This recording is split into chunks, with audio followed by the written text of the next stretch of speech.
သတင်းပရိသတ်များအားလုံးမင်္ဂလာပါ Unity Voice မြန်မာမှကြိုဆိုလိုက်ပါတယ်ဒီကနေ့ဧပြီလ6ရက်တနင်္လာနေ့ညနေခင်းနောက်ဆုံးရသတင်းတွေကိုကျွန်မစုခေတ်ကတင်ဆက်ပေးသွားပါမယ်ရှင်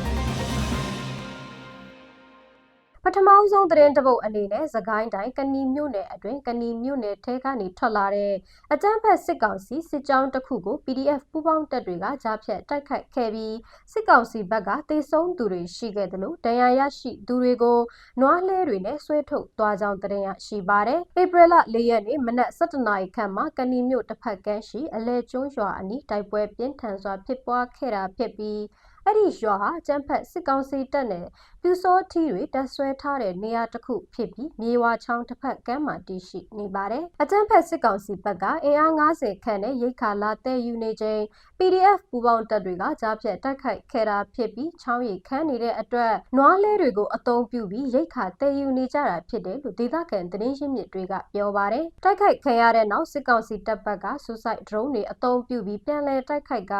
နောက်ပြန်ဆုတ်သွားခဲ့ပြီးတိုက်ပွဲအတွင်းစစ်ကောင်စီဘက်က2ဦးသေဆုံးပြီး3ဦးဒဏ်ရာရရှိခဲ့တယ်လို့သိရပါတယ်။ဒါအပြင်တိုက်ပွဲဖြစ်ပွားနေချိန်အတွင်းဂျက်ဖက်စစ်ကောင်စီရဲ့ Jet Fighter လေယာဉ်တွေပြန်တက်မှုရှိခဲ့ပြီးအရာတော်မြို့နယ်ဘက်ကိုပုံကျဲတိုက်ခိုက်မှုတွေပြုလုပ်သွားတယ်လို့သိရပါတယ်။ပြီးခဲ့တဲ့မတ်လ21ရက်နေ့မှာလည်းကဏီမြို့နယ်စုလေကုန်းရွာရှိဘုံကြီးကျောင်းနဲ့စာတင်ကျောင်းတွေကိုဂျက်ဖက်စစ်ကောင်စီက Jet Fighter 9စီးအသုံးပြုပြီးပုံကျဲတိုက်ခိုက်ခဲ့တာကြောင့်တန်ကာတော်တွေနဲ့အရက်သားတွေထိခိုက်သိမ်းဆုံးမှုတွေဖြစ်ပွားခဲ့ကြောင်းသတင်းရရှိပါတယ်ရှင်။နောက်ထပ်သတင်းတစ်ပုဒ်အနေနဲ့လူထုကောင်းဆောင်ဒေါ်အောင်ဆန်းစုကြည်ကိုလက်ရှိအကျဉ်းချထားတဲ့နေရာကနေသူမနေခဲ့တဲ့နေပြည်တော်နှင်းစီချန်နေအိမ်ကိုပြောင်းရွှေ့မယ်လို့သတင်းရင်းမြစ်တအူထံကသတင်းရရှိပါတယ်။အဲ့ဒီပြောင်းရွှေ့မှုကိုဧပြီ10ရက်နေ့မှာပြုလုပ်မယ်လို့သိရပါတယ်။သတင်းရှင်မြစ်ရဲ့ပြောဆိုချက်အရအောင်ဆန်းစုကြည်ကိုအကျဉ်းထောင်ကနေထုတ်ပြီးနေပြည်တော်နေအိမ်မှာထားရှိမယ်ဆိုပေမဲ့အကျေကျုပ်အဖြစ်မဟုတ်ပဲထိမ့်သိမ်းထားမယ်လို့သိရပြီးပြပအဖွဲ့အစည်းတွေနဲ့တန်အဖွဲ့တွေကိုတွေ့ခွင့်မပြုသေးပဲပြည်တွင်းဘက်ကတော့ကန့်အသတ်နဲ့တွေ့ခွင့်ပြုမယ်လို့သိရပါတယ်။အဲ့ဒီအခြေအနေတွေနဲ့ပတ်သက်ပြီးအမျိုးသားဒီမိုကရေစီအဖွဲ့ချုပ်ကလည်းမနေ့ကရက်စွဲနဲ့ထုတ်ပြန်ချက်ထုတ်ထားပြီးစစ်အာဏာသိမ်းမှုကြောင့်ဖြစ်ပေါ်လာတဲ့မြန်မာနိုင်ငံရေးပြဿနာတွေကိုဖြေရှင်းရမှာလူထုကောင်းဆောင်ဒေါ်ဆန်းစုကြည်နဲ့တွဲဆုံညှိနှိုင်းဆောင်ရွက်မှုတွေမပါဝင်မဲ့ပြည်လဲရေးလမ်းစရှိနိုင်မယ်မဟုတ်ကြောင်းဖော်ပြထားပါတယ်။ဒါအပြင်ဒေါ်ဆန်းစုကြည်ရဲ့တာခင်အဲရစ်ကလည်းသူ့မိခင်နဲ့နိုင်ငံရေးအကျဉ်းသားတွေအများအပြားကိုယနေ့အထိဖမ်းဆီးထားပြီးကဘာနဲ့အဆက်ဖြတ်ထားတယ်လို့ပြောဆိုထားကအကြံဖက်မင်းအောင်လှိုင်ကိုဖမ်းဆီးထားသူတွေအသက်ရှင်နေသေးကြောင်းသက်သေချက်ချင်းပြပေးဖို့တိုက်တွန်းထားပါတယ်။တစ်ချိန်တည်းမှာပဲကမ္ဘာကောင်းဆောင်တွေကိုလည်းကြံဖက်မင်းအောင်လှိုင်နဲ့အဖွဲ့အစည်းတွေကိုတရားဝင်ခွင့်ပြုမပေးကြဖို့ကျူးလွန်ထားတဲ့ရာဇဝတ်မှုတွေအတွက်တာဝန်ခံစေဖို့နဲ့အပြစ်မဲ့ပြည်သူတွေကိုတပ်ဖြတ်မှုတွေကိုရပ်တန့်စေဖို့တိုက်တွန်းထားတာဖြစ်ပါတယ်။တခြားတစ်ဖက်မှာလည်းနိုင်ငံရေးဆိုင်ရာညှိနှိုင်းဆောင်ရွက်ရေးအဖွဲ့ကဒေါ်အောင်ဆန်းစုကြည်အပါအဝင်ဖမ်းဆီးခံနိုင်ငံရေးအကျဉ်းသားအလုံးကိုလွှတ်ပေးဖို့တောင်းဆိုထားသလိုဥရောပနိုင်ငံအချို့နဲ့ဂျပန်နိုင်ငံတို့ကလည်းလွတ်မြောက်ရေးအတွက်ဆက်လက်ဖိအားပေးထားပြီးကုလသမဂ္ဂနဲ့အာဆီယံဘက်ကလည်းသက်ဆိုင်ရာနိုင်ငံရေးအပြေရှားမှုတွေကိုအကောင့်ထဲပေါ်ဖို့တိုက်တွန်းနေကြောင်းသတင်းရရှိပါတယ်ရှင်။နောက်ထပ်သတင်းတစ်ပုဒ်အနေနဲ့မြန်မာနိုင်ငံအတွင်းစစ်အာဏာသိမ်းမှုကြောင့်ပေါ်ပေါက်လာတဲ့ရှုပ်ထွေးတဲ့နိုင်ငံရေးပြဿနာတွေကိုဖြေရှင်းရာမှာလူထုကောင်းဆောင်ဒေါ်အောင်ဆန်းစုကြည်နဲ့တွဲဆုံညှိနှိုင်းမှုတွေမပါဝင်ပဲမိတို့များပြည်လဲရေးလမ်းစာမရှိနိုင်ဘူးလို့အမျိုးသားဒီမိုကရေစီအဖွဲ့ချုပ် NLD ကထုတ်ပြန်လိုက်ကြောင်းသတင်းရရှိပါတယ်။အဲ့ဒီထုတ်ပြန်ချက်ထဲမှာလက်ရှိမြန်မာနိုင်ငံရေးအခြေအနေရဲ့အဓိကတော့ချက်ဟာ NLD ပါတီဥက္ကဋ္ဌဒေါ်အောင်ဆန်းစုကြည်ဖြစ်ပြီးသူမရဲ့ပါဝင်ပတ်သက်မှုမရှိဘဲဆောင်ရွက်တဲ့မိသည့်နိုင်ငံရေးဖြည့်ရှင်းနည်းမဆိုထိရောက်တဲ့ရလဒ်မထွက်နိုင်ဘူးလို့အလေးအနက်ဖော်ပြထားပါတယ်။ဒါအပြင်ပါတီတာဝန်ရှိသူတဦးကလည်းအခုထုတ်ပြန်ချက်ဟာရခိုင်ကလေးကရှိနေတဲ့အဖွဲ့ချုပ်ရဲ့သဘောထားကိုပြန်လည်အတည်ပြုလိုက်တာဖြစ်ပြီးနိုင်ငံတကာနဲ့ပြည်သူလူထုအားလုံးသိရှိစေလိုတာဖြစ်တယ်လို့ပြောဆိုထားပါတယ်။ပြီးခဲ့တဲ့ဖေဖော်ဝါရီလ28ရက်နေ့ကပြုလုပ်ခဲ့တဲ့အစည်းအဝေးမှာလည်းစစ်အာဏာသိမ်းမှုကြောင့်ဖြစ်ပေါ်လာတဲ့နိုင်ငံရေးပြဿနာတွေကိုဖြေရှင်းရမှာဒေါ်အောင်ဆန်းစုကြည်နဲ့တွဲဆုံဆွေးနွေးမှုမပါဝင်မဲမဖြေရှင်းနိုင်ဘူးဆိုတဲ့ယုံကြည်ချက်အပေါ်အခြေခံပြီး သူမအပါဝင်နိုင်ငံရေးအကျဉ်းသားအလုံးကိုချွင်းချက်မရှိအမြန်ဆုံးလွှတ်ပေးရေးအတွက်စီမံချက်တွေဆောင်ရွက်သွားဖို့ဆုံးဖြတ်ထားပါတယ်။လက်ရှိမြန်မာနိုင်ငံအတွင်းဖြစ်ပေါ်နေတဲ့ပဋိပက္ခတွေလူမှုစီးပွားပျက်စီးမှုတွေနိုင်ငံရေးမတည်ငြိမ်မှုတွေကိုရေရှည်တည်တံ့တဲ့နည်းလမ်းနဲ့ဖြေရှင်းနိုင်ဖို့လူထုယုံကြည်မှုရှိတဲ့ခေါင်းဆောင်တွေနဲ့ထိပ်သီးအဆင့်တွဲဆုံဆွေးနွေးမှုတွေအရေးတကြီးလိုအပ်နေတယ်လို့ပြည်တွင်းနိုင်ငံရေးအင်အားစုတွေကသုံးသပ်ထားပါတယ်။ဒါအပြင်ဒေါ်အောင်ဆန်းစုကြည်ကိုနိုင်ငံရေးဖြစ်စဉ်တွေကဖယ်ထုတ်ထားတာဟာလက်ရှိအကြက်အတဲကိုပိုမိုဆိုးရွားစေသလိုပြည်တွင်းပြည်ပကလိုလားနေတဲ့ငြိမ်းချမ်းတဲ့ဖြည့်ရှင်းနည်းတွေကိုလည်းနှောင့်နှေးစေတယ်လို့ဆိုပါတယ်။နိုင်ငံတကာအတိုင်းအဝန်အနေနဲ့လည်းမြန်မာအရေးကိုဖြည့်ရှင်းရမှာအနှစ်သာရရှိတဲ့ဆွေးနွေးမှုတွေပေါ်ပေါက်လာစေဖို့နဲ့ဒေါ်အောင်ဆန်းစုကြည်အပါအဝင်နိုင်ငံရေးအကျဉ်းသားတွေလွတ်မြောက်ရေးအတွက်ပိုမိုတက်ကြွစွာတွန်းအားပေးကြဖို့တောင်းဆိုထားကြောင်းသတင်းရရှိပါတယ်ရှင်။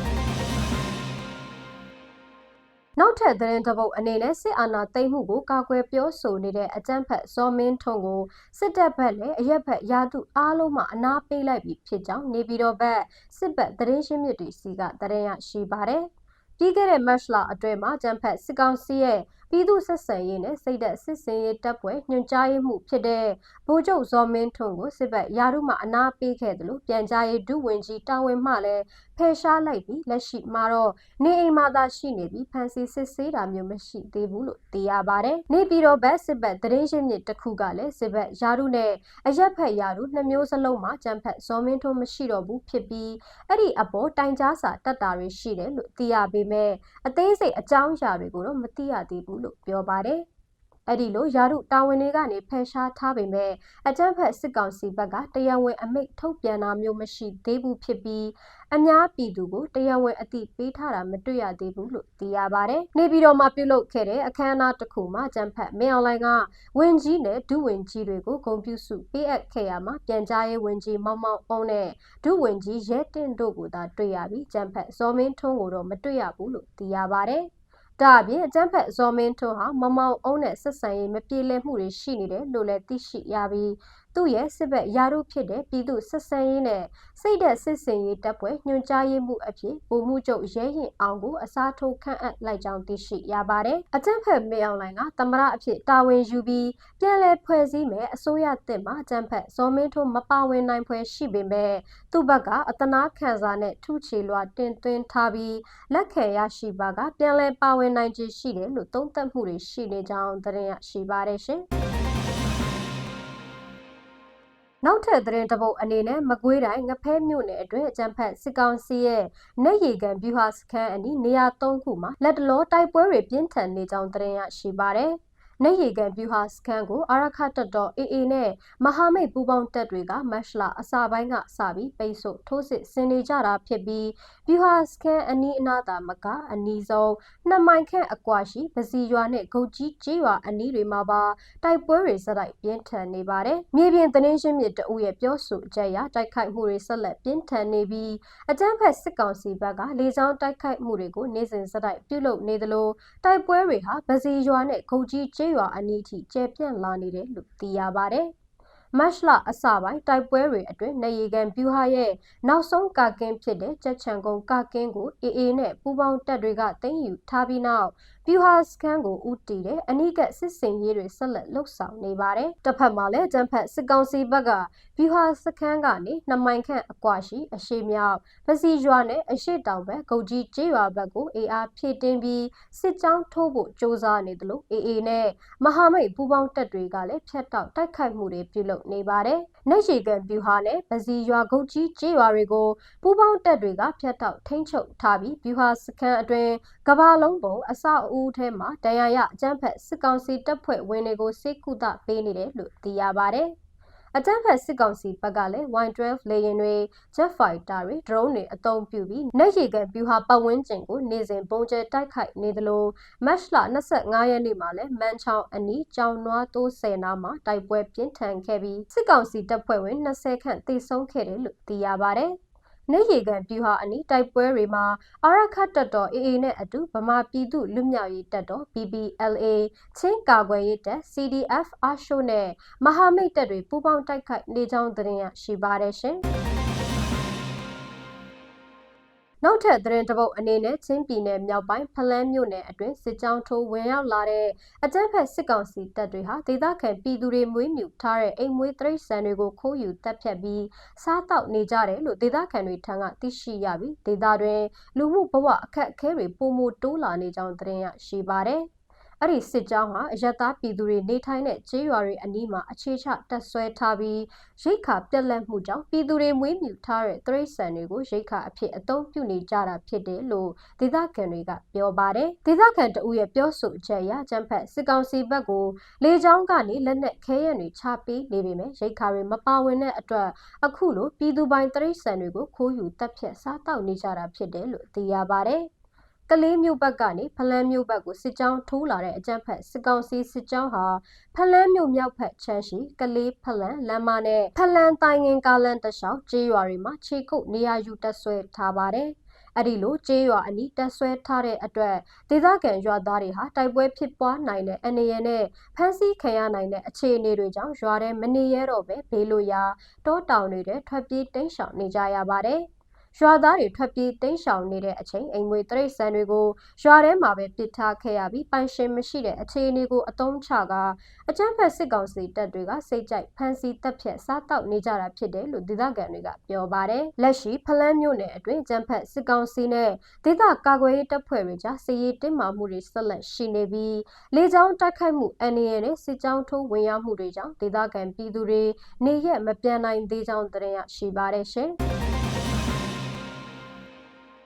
နောက်ထပ်သတင်းတစ်ပုဒ်အနေနဲ့မကွေးတိုင်းမြို့သစ်မြို့နယ်နဲ့နတ်မောက်မြို့နယ်ကြားကျန်းဖက်စစ်ကောင်စီစစ်ကြောင်းတစ်ခုကိုတော်လှန်ရေးပူးပေါင်းတပ်တွေကကြားဖြတ်တိုက်ခိုက်ခဲ့ရာစစ်ကောင်စီဘက်က15ဦးခန့်တေဆုံးပြီးအများအပြားဒဏ်ရာရရှိခဲ့တယ်လို့နတ်မောက်မြို့နယ်ပြည်သူ့ကာကွယ်ရေးတပ်ပခဖကထုတ်ပြန်ထားကြောင်းသတင်းရရှိပါတယ်။ဧပြီလ1ရက်နေ့မှာကျန်းဖက်စစ်ကောင်စီရဲ့ကာကွယ်ရေးပစ္စည်းစက်ရုံကပ္ပစ19ကနေထွက်ခွာလာတဲ့စစ်ကြောင်းကိုမြို့သစ်မြို့နယ်နဲ့နတ်မောက်မြို့နယ်ကြားရှေ့တန်းတနေရာမှာနတ်မောက်မြို့နယ်ပခပနဲ့မဟာမိတ်ပူးပေါင်းတပ်တွေကကြားဖြတ်တိုက်ခိုက်ခဲ့တာဖြစ်ပါတယ်။အဲ့ဒီတိုက်ပွဲကိုတော်လိုင်းတပ်တွေဘက်ကလက်ဦးမှုရယူပြီးစတင်တိုက်ခိုက်ခဲ့တာကြောင့်စစ်ကောင်စီဘက်က15ဦးသေဆုံးတာကိုမျက်မြင်တွေ့ရှိခဲ့ရပြီးအများအပြားဒဏ်ရာရရှိခဲ့တယ်လို့ထုတ်ပြန်ချက်မှာဖော်ပြထားပါတယ်။ထိတွေ့တိုက်ပွဲဖြစ်စဉ်နဲ့မြို့နယ်အတွင်းစစ်ရေးအခြေအနေတွေကိုပုံမသိရှိနိုင်ဖို့ဆက်သွယ်မေးမြန်းထားပေမဲ့လက်တလောအချိန်အထိပြန်လည်ဖြေကြားတာမျိုးမရှိသေးပါဘူး။လက်ရှိမှာကျန်းဖက်စစ်ကောင်စီစစ်ကြောင်းဟာနတ်မောက်မြို့နယ်အတွင်းဆက်လက်ဝင်ရောက်နေပြီးတော်လိုင်းအင်အားစုတွေ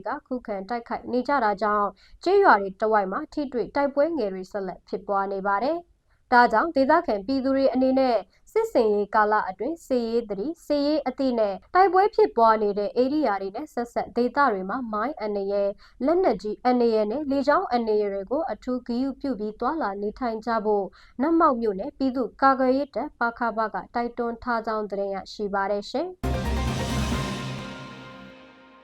နောက်ထပ်သတင်းတစ်ပုဒ်အနေနဲ့အကြမ်းဖက်မင်းအောင်လှိုင်လက်မှတ်ထိုးပြင်ဆင်ဖွဲ့စည်းလိုက်တဲ့နိုင်ငံတော်အတိုင်ပင်ခံကောင်စီအဖွဲ့အတွင်းဒုချုပ်ဟောင်းစိုးဝင်းကိုဥက္ကဋ္ဌအဖြစ်ထည့်သွင်းထားပြီးစစ်တပ်ကြောထောက်နောက်ခံရှိသူအများအပြားပါဝင်လာတာကိုတွေ့ရကြောင်းသတင်းရရှိပါတယ်။ဧပြီလ9ရက်နေ့မှာပဲအဲ့ဒီနိုင်ငံတော်အတိုင်ပင်ခံကောင်စီအဖွဲ့ကိုဖွဲ့စည်းခဲ့တာဖြစ်ပြီးသမရအဖြစ်ခန့်အပ်ထားတဲ့ကျန်းဖက်မင်းအောင်လှိုင်ကဒုချုပ်ဟောင်းစိုးဝင်းပါဝင်တဲ့အတိုင်ပင်ခံအဖွဲ့ကိုအစိုးတင်သွင်းဖွဲ့စည်းခဲ့တာဖြစ်တယ်လို့အတွင်းသတင်းရင်းမြစ်တွေထံကသိရပါတယ်။ထွက်ပေါ်လာတဲ့အချက်အလက်တွေအရနိုင်ငံတော်အတိုင်ပင်ခံကောင်စီဥက္ကဋ္ဌအဖြစ်ဒုချုပ်ဟောင်းစိုးဝင်းကတာဝန်ယူထားပြီးအတွင်းရေးမှူးအဖြစ်ဗိုလ်ကြီးဟောင်းဒေါက်တာနေစင်လက်ကိုခန့်အပ်ထားတယ်လို့သိရပါတယ်။ဒါအပြင်အဖွဲ့ဝင်6ဦးထဲမှာလည်းစစ်တပ်အငိမ့်စာအရာရှိတွေဖြစ်တဲ့ဗိုလ်ချုပ်ကြီးဟောင်းမြထုံးဦးဗိုလ်မှူးချုပ်ဟောင်းမောင်မြင့်နဲ့ဗိုလ်ချုပ်ဟောင်းတောင်းအေးတို့ပါဝင်နေပါတယ်။အခြားအဖွဲ့ဝင်3ဦးအဖြစ်အာနာရှင်ဟောင်းနေဝင်းရဲ့ချွေးမဒေါက်တာရင်ရင်နွယ်ရခိုင်နိုင်ငံရေးကောင်းဆောင်ဒေါက်တာအေးမောင်နဲ့စစ်တပ်ကိုထောက်ခံလာတဲ့ဥပဒေပညာရှင်စလိုင်းငွန်ကျုံလျံတို့ပါဝင်တယ်လို့သိရပါတယ်။အဲ့ဒီနိုင်ငံတော်အတိုင်ပင်ခံကောင်စီဥပဒေကိုဖေဖော်ဝါရီလ3ရက်နေ့မှာကျန်းဖက်စစ်ကောင်စီဘက်ကကာလုံအမိန့်နဲ့ပြဋ္ဌာန်းခဲ့တာဖြစ်ပြီးသမရအဖြစ်တာဝန်ယူထားသူကိုအုပ်ချုပ်ရေးဥပဒေပြုရေးနဲ့လုံခြုံရေးဆိုင်ရာကိစ္စတွေမှာအကြံပေးညှိနှိုင်းဖို့ရည်ရွယ်ထားတာဖြစ်ကြောင်းသတင်းရရှိပါတယ်ရှင်။ နောက်ထပ်သတင်းတစ်ပုဒ်အနေနဲ့ကယားပြည်နယ်အတွင်းစစ်မှုထမ်းအပတ်စဉ်တင်မှစစ်မှုထမ်းတပ်သားများကို2နှစ်တာတာဝန်ထမ်းဆောင်မှုပြီးဆုံးပြီးနောက်အိမ်ပြန်ခွင့်ပြုရာတွင်385ဦးသာပြန်နိုင်ကြောင်းစစ်တပ်ဘက်မှထုတ်ပြန်ချက်အရသတင်းရရှိပါတယ်။ဧပြီလ4ရက်နေ့မှာစစ်မှုထမ်းအပတ်စဉ်တင်သင်တန်းဆင်းတပ်သားတွေကိုဂုဏ်ပြုစုတွေပေးအပ်ပြီးအိမ်ပြန်ခွင့်ပြုခဲ့တာဖြစ်ပြီးကယားပြည်နယ်အတွက်အဲ့ဒီအပတ်စဉ်မှာစုစုပေါင်းလူငယ်600ကျော်ခေါ်ယူခဲ့တာဖြစ်ပြီးအဲ့ဒီထဲက385ဦးသာပြန်နိုင်ခဲ့တာကြောင့်ကြံတပ်သားတွေဟာတိုက်ပွဲတွေမှာသေဆုံးခဲ့ကြောင်းသိရှိရပါတယ်။နေပြည်တော်ပဲစစ်ပတ်သတင်းရင်းမြစ်တစ်ခုကလည်းကယားပြည်နယ်အတွင်းပြည်သူစစ်မှုထမ်းအဖြစ်600ကျော်ခေါ်ယူခဲ့တာဖြစ်တယ်လို့ရှင်းပြထားပါတယ်။ဒါအပြင်ရန်ကုန်တိုင်းကော့မှူးမြို့နယ်မှာလည်းစစ်မှုထမ်းအပတ်စဉ်တစ်အတွက်လူငယ်150နီးပါးခေါ်ယူခဲ့ပြီးအများစုဟာတိုက်ပွဲအတွင်းသေဆုံးခဲ့ကြောင်းသိရှိရပါတယ်။ကော့မှူးမြို့နယ်မှာတင်နန်းစင်းတပ်သားတွေထဲကငှက်အော်ဆန်ကျေးရွာနဲ့မဆဲစိတ်ကျေးရွာကလူငယ်တချို့ဟာ2024ဇူလိုင်လ30ရက်နေ့လာရှိုးမြို့မှာမိုင်းဆွဲတိုက်ခိုက်ခံရမှုကြောင့်သေဆုံးခဲ့တယ်လို့အချို့ကလည်းကိုလက်အိမ်ကဆုံးရှုံးမှုတွေကြုံတွေ့ခဲ့ကြောင်းသိရပါတယ်။ဒေသခံသတင်းရင်းမြစ်တအူးကလည်းကော့မှူးမြို့နယ်ရှိကျေးရွာများစွာမှာစစ်မှုထမ်းအပတ်စဉ်တစ်အတွင်းပါဝင်သွားတဲ့လူငယ်တွေဟာရှမ်းမြောက်ဒေသတွင်ဖြစ်ပွားခဲ့တဲ့တိုက်ပွဲတွေထဲမှာအများအပြားသေဆုံးခဲ့ကြောင်းပြောပါတယ်။အကြမ်းဖက်စစ်ကောင်စီဟာ2024ဧပြီလကစတင်ပြီးစစ်မှုထမ်းတင်နန်းတွေခေါ်ယူနေပြီးလက်ရှိအချိန်မှာစစ်မှုထမ်းအပတ်စဉ်24အထိရောက်နေပြီဖြစ်ကြောင်းသတင်းရရှိပါတယ်ရှင်။နောက်ဆုံးသတင်းတစ်ပုဒ်အနေနဲ့မကွေးတိုင်းငဖဲမြို့နယ်အတွင်းသို့ CDF အာရှိုရဲဘော်တွေဝင်ရောက်လာပြီးမြို့လုံခြုံရေးနဲ့စစ်ဆေးရေးလုပ်ငန်းတွေဆောင်ရွက်ခဲ့ကြောင်းသတင်းရရှိပါတယ်။ဧပြီလ9ရက်နေ့နနက်အစောပိုင်းအချိန်မှာငဖဲမြို့အတွင်းရှိမြို့နယ်ပညာရေးမှုရုံးနဲ့ကျန်းဖို့ပါတီရုံးတွေကို CDF အာရှိုစစ်ကြောင်းမှုမွေဝေးဦးဆောင်ပြီးဝင်ရောက်ကမြို့လုံခြုံရေးနဲ့စစ်ဆေးရေးလုပ်ငန်းတွေပြုလုပ်ခဲ့တာဖြစ်ပါတယ်။ CDF အာရှိုရဲဘော်တွေမြို့ထဲဝင်ရောက်လာချိန်မှာအကြမ်းဖက်စစ်တပ်ဘက်ကတပ်ဖွဲ့တွေမရှိခဲ့တဲ့အတွက်တိုက်ပွဲမဖြစ်ပွားခဲ့ပဲအကြမ်းဖက်စစ်တပ်ဟာမြို့တောင်ပိုင်းဘက်မှာနေရာယူထားပြီး CDF အာရှိုရဲဘော်တွေကမြို့မြောက်ဘက်မှာဝင်ရောက်ခဲ့တာဖြစ်ပါတယ်။ CDF အာရှိုပြောရေးဆိုခွင့်ရှိသူစလိုင်းယူချင်းကတော့တိုက်ပွဲမဖြစ်ခဲ့ပဲမြို့အပေါ်ထိဝင်ရောက်နိုင်ကြောင်းအင်အားပြသတဲ့သဘောဖြစ်ပြီးပြည်သူတွေအနေနဲ့အကြမ်းဖက်မင်းအောင်လှိုင်ရဲ့အုပ်ချုပ်မှုပုံစံတွေကြောင့်မရင်းရိုင်သွားစေဖို့အကြမ်းဖက်စစ်ကောင်စီကပြည်သူတွေအပေါ်ဆက်လက်ရက်ဆက်ကြမ်းကြုတ်နေမှုတွေကိုမမေ့မလျော့ရှိစေလိုကြောင်းပြောဆိုထားပါတယ်။ဒါအပြင်ပြည်သူတွေအနေနဲ့အကြမ်းဖက်မင်းအောင်လှိုင်ကိုဆက်လက်တော်လှန်ချဖို့နဲ့အကြမ်းဖက်စစ်တပ်ကလက်ရှိအချိန်ထိကျူးလွန်နေတဲ့စစ်ရာဇဝတ်မှုတွေကိုမမေ့မလျော့ရှိကြဖို့ CDF အာရှိုဘက်ကတိုက်တွန်းထားကြောင်းသတင်းရရှိပါတယ်ရှင်။ Unity Voice မြန်မာရဲ့နောက်ဆုံးရသတင်းတွေကိုတင်ဆက်ပေးခဲ့တာဖြစ်ပါတယ်။နားဆင်ပေးကြသောသတင်းပရိသတ်များအားလုံးဘေးပရာကင်းကွာရွှင်လန်းချမ်းမြေ့ကြပါစေလို့ကျမစုခေတ်ကဆုတောင်းပေးလိုက်ပါတယ်ရှင်။